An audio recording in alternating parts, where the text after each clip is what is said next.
to DrumWise Meets, and today I'm here with Tim Goodyer, who's the drummer for Hamilton. Hi Tim. Hey Tom, how you doing?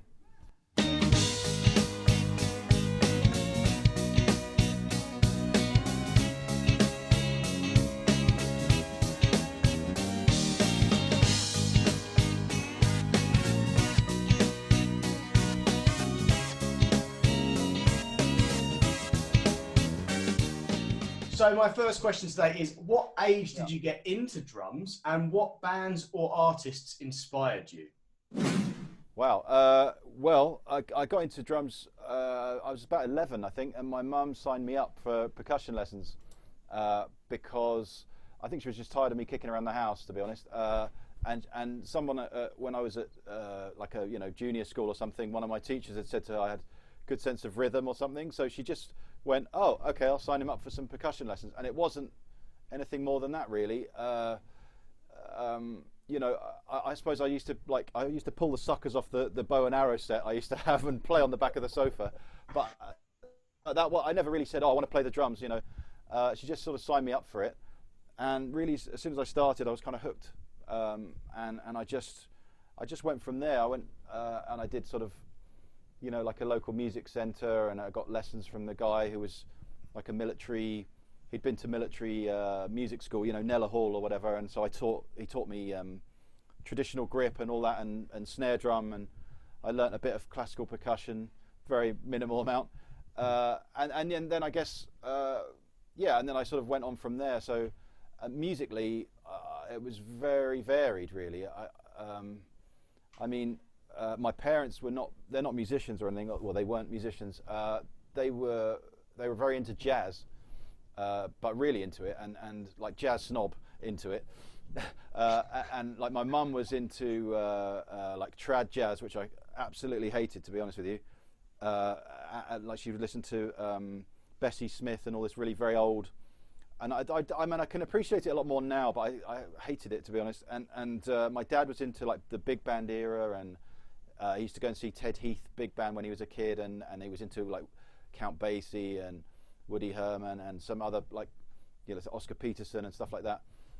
So there was all that coming on, and then I was, at the same time, I guess I was listening to like the top 40, which was at the time, Radio 1 on Sunday night or something, and I would put that on and take the top 40. So I was kind of into music. I don't remember not really being into music, but I never specifically set out to be a drummer, I suppose. And then once I started playing drums, people said, well, you should listen to all these, various people. And so I had a next door neighbour who was into all that music. He was an older guy, and we were in a band. We had a little band, rock band, and he would give me like The Who and Deep Purple, Clapton, Led Zeppelin, stuff like that, and say, oh, check these guys out. And it was like, Mitch Mitchell and Ian Pace and all these kind of guys. And I would sit at home and try and practice along, and fail. And then, so, and then I got into the Police.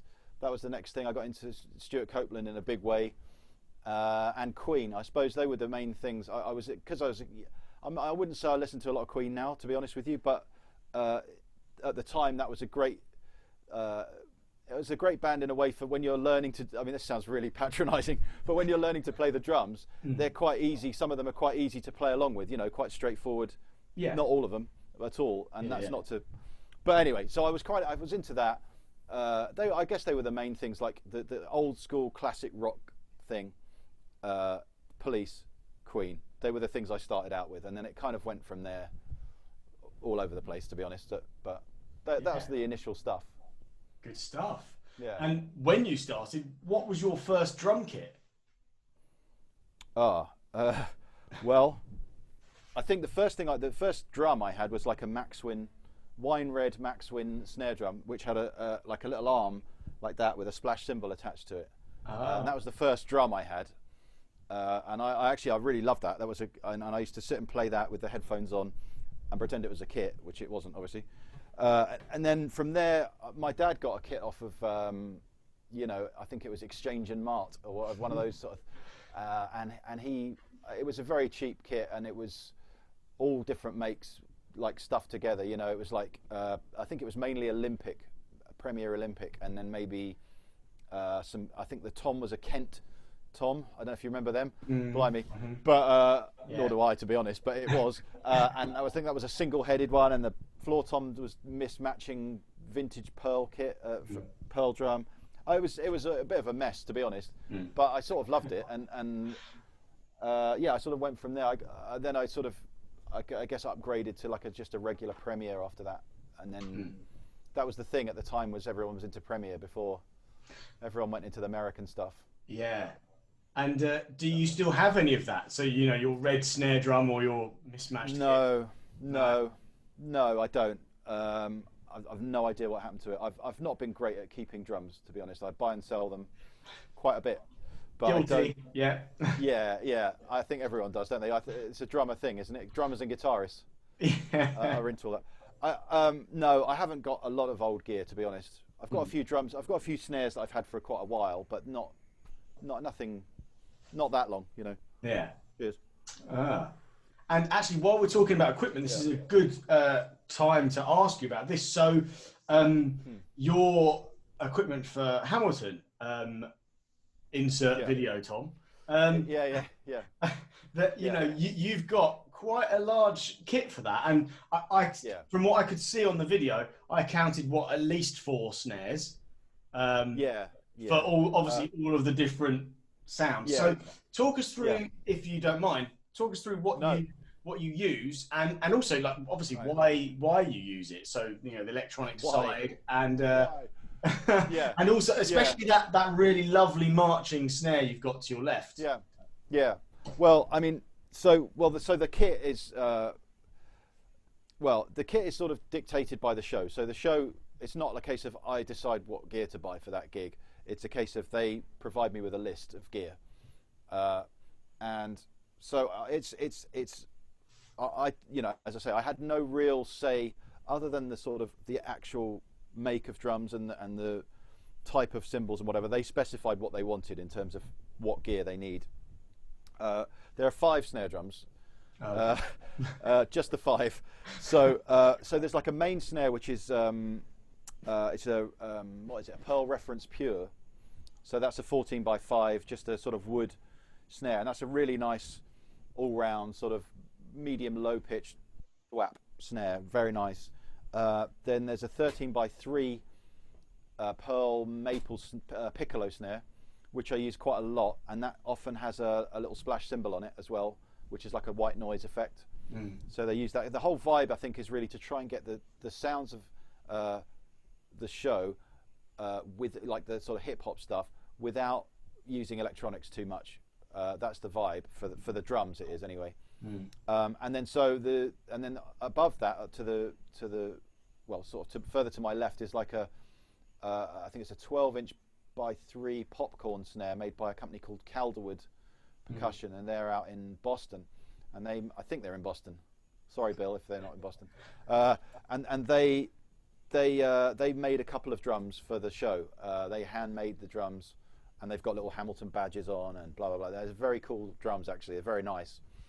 And so that's a sort of a maple, and I think it's got like a die-cast hoop. It's very high pitched, and it takes your head off. It's really, you know, cracky, but it's very nice. And then to the left of that, I've got I think it's a 14x5 Pearl Reference cast steel snare, which is the heaviest drum ever made, and it's got a big fat snare drum head on top of it. So that just goes splat, really, and that's a very nice sounding drum. And then underneath that, I've got the field drum, which is like I think it's 16 diameter by about 15, something like that. And that's also made by Calderwood, and that's rope tuned. Right. So it's got like leather. They call them ears, but they're like leather sort of buckle things, and you slide them up and down the rope, and it tensions the head. So, and it's got a Kevlar head on it, but it's got gut snares. So it's for that it's American Civil War era sounding field marching, blah, you know, that kind of thing. So I mean that's the snare drum world, and that's all on I've got a Pearl Icon rack because there's so much gear, and I had to get a rack really for it. So that's all that stuff, and then the drums themselves are just like Pearl Reference Pure and that's a 10. There's a 12 here. That was dictated by the show. I probably would have gone a bit bigger personally, but anyway. And then there's a 16 on the end, and I've also got a timbali up here for one song, which is, I can't remember what make it is. I wouldn't like to say. Anyway, it's posh. It's a posh timbali. And then what else are we talking about? So then the cymbals wise, I've got a regular, just a 20-inch. Can't remember what it's called, cymbal over here, which is just like for cymbal scrapes, purely for cymbal scrapes. Yeah. Because all the other cymbals are brilliant finish or don't have enough ridges on them. Then hats wise, I've got 6. It's going to take a while, but it's fine. I was clean shaven when I got here. The hats are 16 artisans, and they have some shells on the top, which I have to say I was a little bit, oh really, why? And actually they're quite good because they give them a sort of a lo-fi sound. Do you leave that on for the whole show? Yeah, I do. Yeah. Right. Yeah, and actually they sound really. It really helps because they're quite bright otherwise, and it gives that sort of slightly 70s sort of, sort of like a nice chunky sort of feel to them, rather than being too zingy. And it does work, I have to say. I quite like that. And then I've got a 19. We change because they get broken sometimes. Not very often, but they do break. I think I've got a 19 artisan at the moment on the left. And then I've got a 24 King ride, which is one of the big and ugly Sabian rides. And then an 18 artisan, I think it is. I've also used various other things, but I generally like a thin Sabian of some sort. And then underneath those two, there's a little stack, and it's I think it's a 12-inch China, the sort of the right way up, so it goes like that. And then on top of that, there's an Ozone 18, and so that's just like a white noise, trashy thing as well. Yeah. And I also have what I call an octopad, and it's a Yamaha DTX Multi 12, whatever. It's an octopad, and it's got some sounds on which I generally don't hit the octopad. I've got a couple of trigger pads on the kit, and I've also got a bass drum trigger pedal on the floor as well. So I've got 2 bass drum pedals, and that's kind of it, really, to be honest. And this is just really a brain that holds samples from the album, and I don't use it very much. Initially in America, when they started the show, they have the octopad in the middle of the kit, and I just found it annoying. They had all the toms down the side, and the number of times I sort of went, and that was like, and there was just a bit of rubber there. It was getting so annoying, so I moved that out of the way of the kit because you don't need it very much. So anyway, so it's a big old kit actually, and there's a reason for it, but it's there's a lot of gear, and they delivered it all to my house before the show started. So I had a whole house full of gear. I literally couldn't move in the house. I was sort of walking in through the front door like this because there were boxes everywhere. But, wow. Yeah. While we're talking about gear, again, I think this is a good chance to talk about like the situation you're in when you're playing the show, because I know that a lot of people would like to know, when you're in a pit, what's it like? I mean, I've done it, and I know what it's like. If you can explain, your screen and things like that, because obviously you can't see what's going on. Not really, no. It depends on the show sometimes. Usually the band is in the pit. So the pit, is normally, in a traditional theatre at least, is, you have your stage and then you have a pit along the front and it's sunken into the floor. And then, what generally happens with a lot of modern shows is they sort of board over the pit, or the stage comes right out to the edge of the pit. And then so you can't really see down into it. So it's closed off. Which is the case with Hamilton. So there's a very small little opening at the front of the pit where the MD sits. So he just pokes his head out the front, and then there's just a big stage, but you can't see the band really.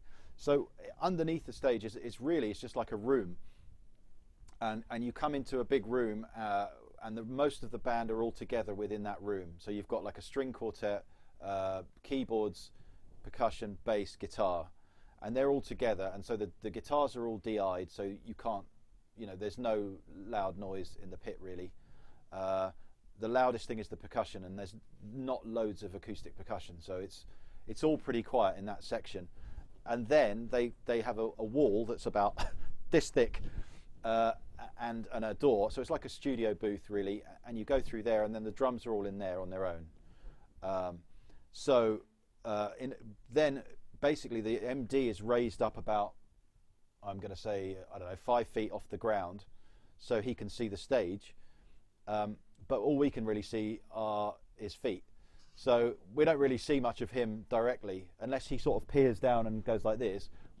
We don't really see him. So we have TV monitors. So I've got a TV monitor, like a little one that goes on the top of my music stand, so I can see him from there. And I've also got another one over here, so if I'm playing over here, I can see without sort of going like that. And then everyone has in-ears and a mixer. So we have a little Roland mixer, which is a sort of digital thing where you can save all the settings, and so you can pretty much do whatever you like with that. You can adjust the panning, the volume obviously, and the tone controls, everything. And so then you've got everyone in the band individually. I think maybe the strings are grouped together. I can't remember. No, maybe not. I think they're individual. So you can adjust all of that to however you want. You've also then got the track. If there's anything on track, with Hamilton there's virtually nothing on track, a few effects, and that's about it. And then the click, and then the MD has a talkback mic. So if he wants to talk to us, and quite often in the show he has a little headset on, quite often in the show he'll count tunes in, or vocally rather than like conducting. So yeah, and then you've also got the cast on another channel, so you can hear what they're singing, or if you don't want to hear it, you can turn it down. It's up to you. So yeah, I mean, basically you're in a room, and it does feel quite sort of blocked off, separated from everybody else, and so you do have to rely on the technology a little bit to make it feel like you're there. We also have like a butt kicker on the seat for the drums. I think the rhythm guys have it as well, just to give you some like feeling of bass, so we have that as well. And so it does actually, when you put all that stuff together, apart from the fact that you can't see the musicians, it's pretty good. It does feel quite, you feel quite part of it still, but there is that thing with the camera where you're always like one step removed from the MD, but in a show like Hamilton, I wouldn't say it's that important, because a lot of it's on click, so you're not relying heavily on the MD. It's just not the way the show works. We've kind of gone down the route about talking about Hamilton, so I'm going to ask the other question that I've got about that. Yeah. When you're playing, not necessarily Hamilton, I suppose, but a show like that, yeah, how does it work reading-wise? So the videos that I'll already have inserted in this, people will see that you have got music on a stand. Yeah. So could you talk to us about, when you first learn the show, how does that work? But then these days, are you still reading it, or are you just doing that just because it's there? Yeah, mainly. I would say, well, when we start this, the thing with Hamilton that I should probably say is that it's very specifically written out. So most shows are not quite as heavily orchestrated as Hamilton is. And Hamilton is very specific about, the guy who did the orchestrations is a guy called Alex Lackamore. He's very specific about what he wants. He knows what he wants, and he's an incredibly talented guy, very, very clever guy, actually. But he knows exactly what he wants, and so he writes it down, and he wants you to play it, really. And why not? Fair enough, really. But I'm just looking. I'm doing this because I've got a copy of it here. So with Hamilton, it was extremely important to be able to read. It was sort of essential, and there's 51 cues in the whole show, and it's a lot of music to learn, and it's a lot of information to take on. If you were going to try and remember that specifically, because it's so detailed in how it's written, you would have a terrible job trying to remember all that. Even if you've done it a load of times, you still need to look at the music, because it's like a reminder more than anything now. I mean, like if I do the show now, or when it was running. It was a case of I'd just look at a page and go, oh yeah, it's this bit, and I wouldn't particularly be reading all of it, but there would be certain little sections that I might just read to make sure I didn't get the wrong bit in the wrong, because a lot of it's quite similar to like, so you'll get a song in the second half very similar to a song in the first half, but in this one it has like a 2-bar gap where nobody plays, and so you've got to make sure you're on the right tune, otherwise you come ploughing in, and you're wrong, and it's like, ah!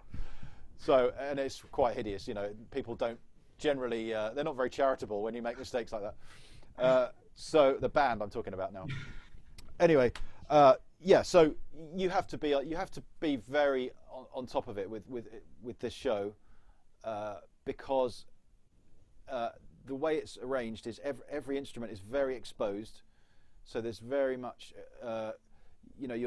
everything you play sort of feels like it matters, and if you get something wrong, even if it's very small, it seems very obvious somehow. And initially, when I started learning it, it took me quite a few weeks really to get to a point where I was comfortable with it, because it's not all normal drumming. It's not all drumming that you would necessarily do, if you see what I mean. It doesn't always fall easily under your hands. Once you've learnt it, it makes sense. It's not that, but it's just a case of some of the things are not necessarily things you would think to do. And so it is a case of like learning certain stickings and patterns and working out how you're going to get to this bit from here without going like, it all comes down to stuff like that, and like how are you going to get from sticks to brushes in half a bar and get back again to the next, and then you need to all that stuff, geography, I guess. Yeah. But it took a long time, and it was quite challenging, I have to say, mentally quite challenging, because I felt a little bit like it got to a point where I was like, man, give me a break. I can play on my own without you telling me exactly what to do. But it does. I have to say though, it all works when you hear it. It makes a lot of sense, and it sounds really good out the front. And that's, they want it to sound like the album, and that's kind of what it sounds like. Yeah. So good stuff. Yeah. So, yeah. So to someone that's starting out playing drums, then. Yeah. Bearing in mind, there's obviously a lot of different paths we can go down as drummers, but what's the importance, do you think, of being able to read, learning to read? Well, I've never not been able to read. So if you know, I mean, I don't want to sound smug about that, but I mean, when I started, it was like, here's the sticks, here's a snare drum, here's some music, play that. So I never really questioned it, I suppose. It wasn't a case of, oh, should I read, should I not? I just did it. And so, but I think it depends what you want to do for a living, doesn't it? If you want to maximize your opportunities for employment, then yeah, you want to read, really, because there's a whole ton of work that you just can't do if you can't read. And I would say shows would be one. You'd be really pushed to be able to do a lot of show type work without being able to read. It's really hard.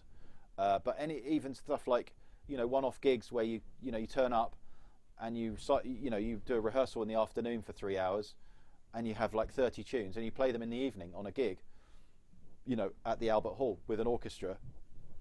If you can't read, there's no way you're going to do that. So it depends what you want to do, or if you want to go and do a film session or any kind of session that's a sort of traditional old school session, where you turn up and they put charts in front of you.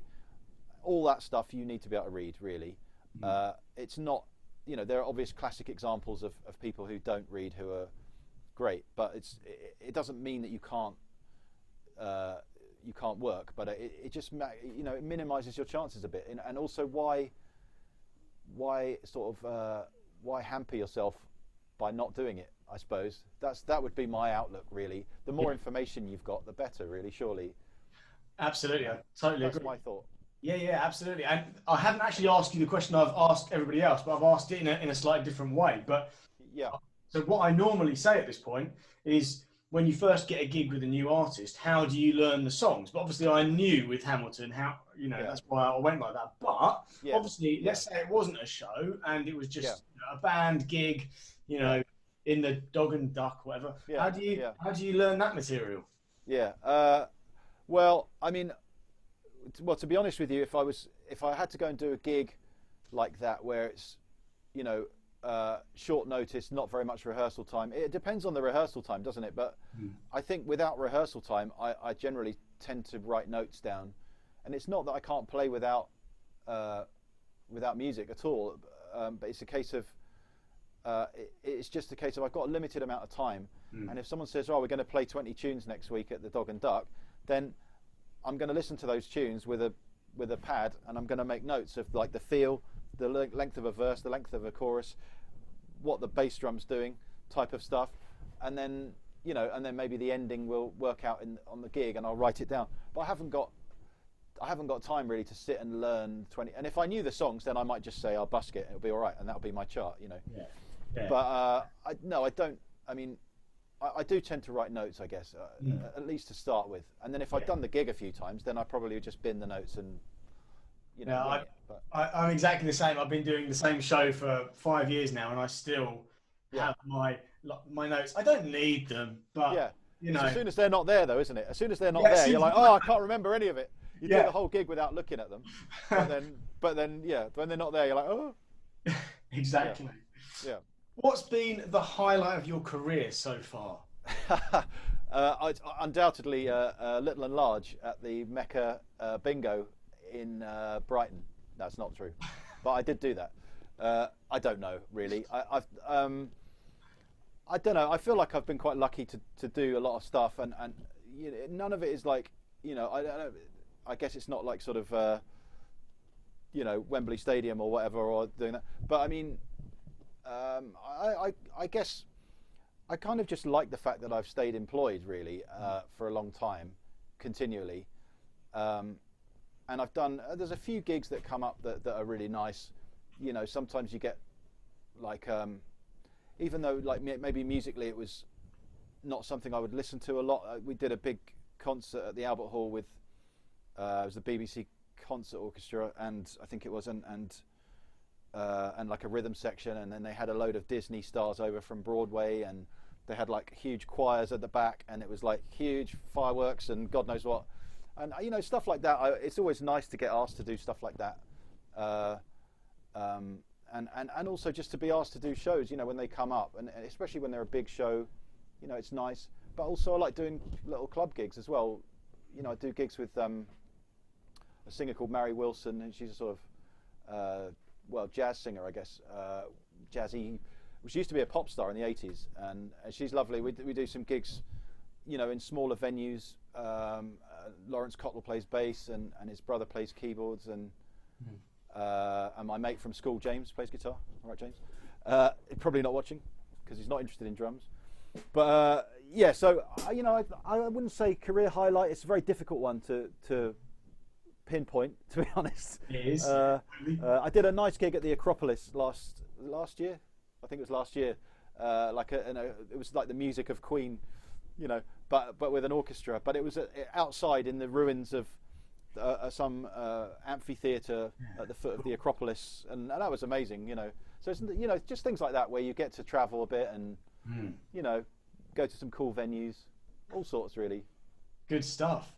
And going from a career highlight to the opposite here, have you ever had anything go wrong when you're playing live, whether it be on stage or under the stage or next to the stage, that you've had to recover from?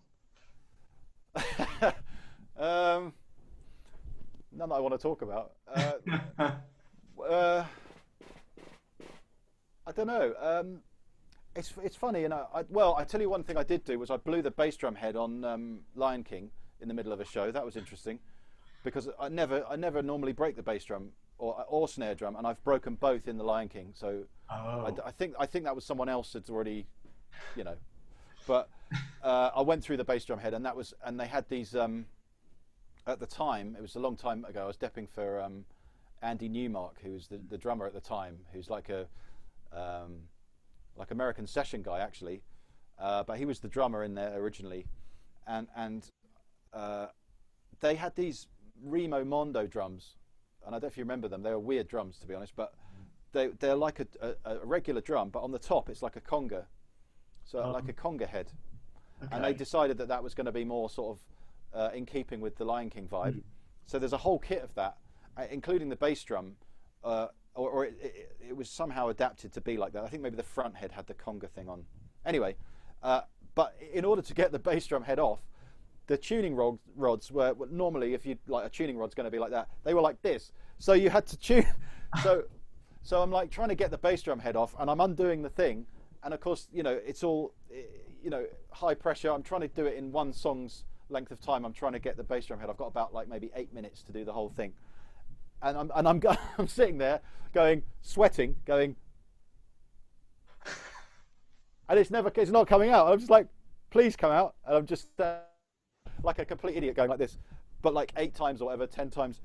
I mean, and eventually the keyboard player, who was a drummer as well, Dave Adams, and he came down and helped me, and we changed it. We just about managed to do it in the space of time. But I suppose that was the most catastrophe I've had. But I mean, stuff goes wrong on stage all the time. Automation stops and things grind to a halt, and you end up stopping. But I think normally things are, in a show anyway, things are pretty pro as far as not breaking too much, and you try and make sure that you're not going to be in a position to, you know, where it all goes wrong.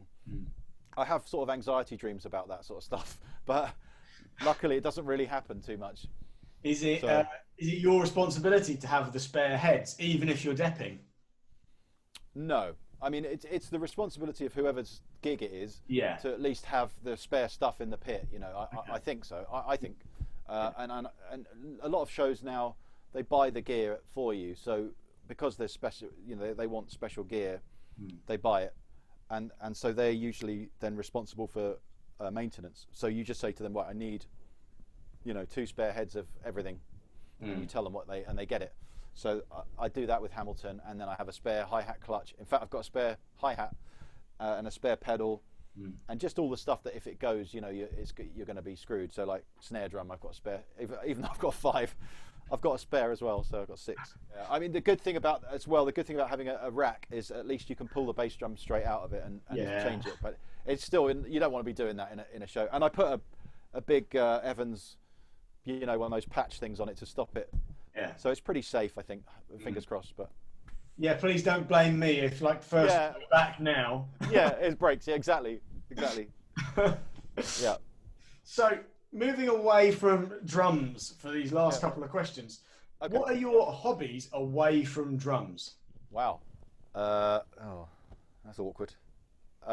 Anyone who's watching this who knows me is probably going to say buying and selling cars. But, that's not a hobby. That's a problem. That sounds like me. Yeah. That's a drummer thing as well, isn't it? Okay, let's just change the question slightly. How many cars have you had, Tim?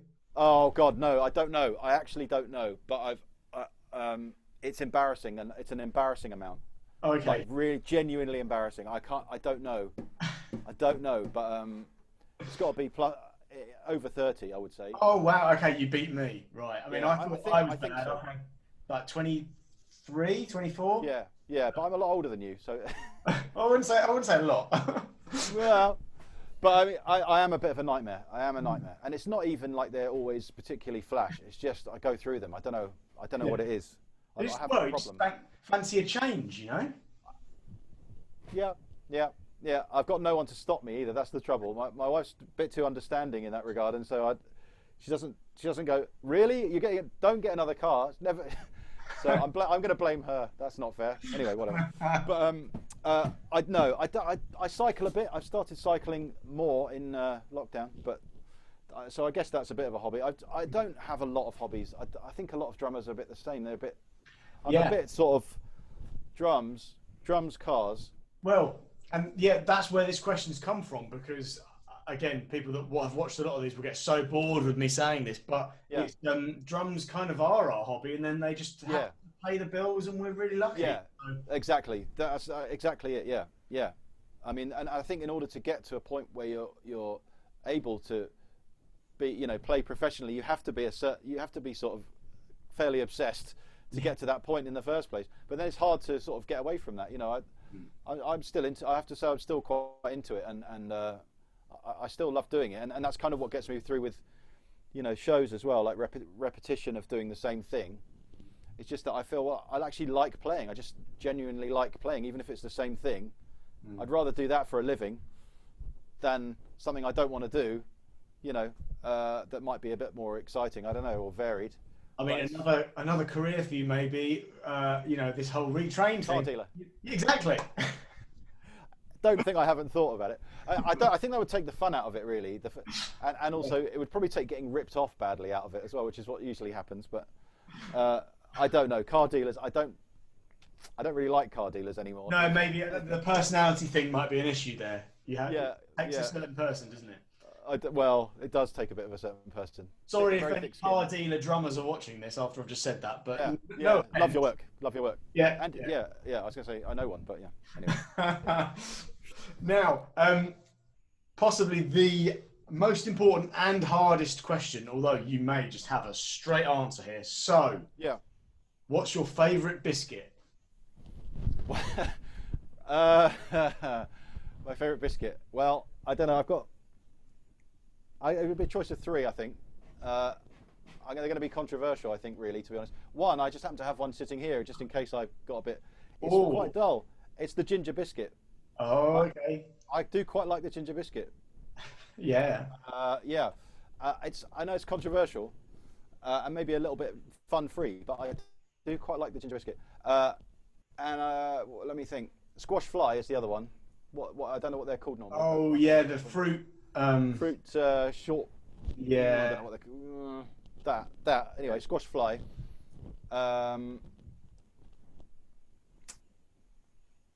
Chocolate digestive, I think. Okay. That would be the other one.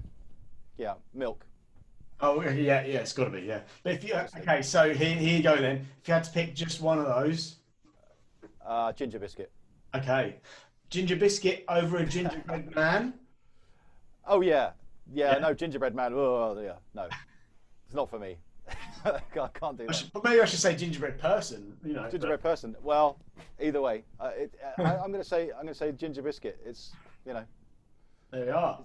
Yeah, there we are.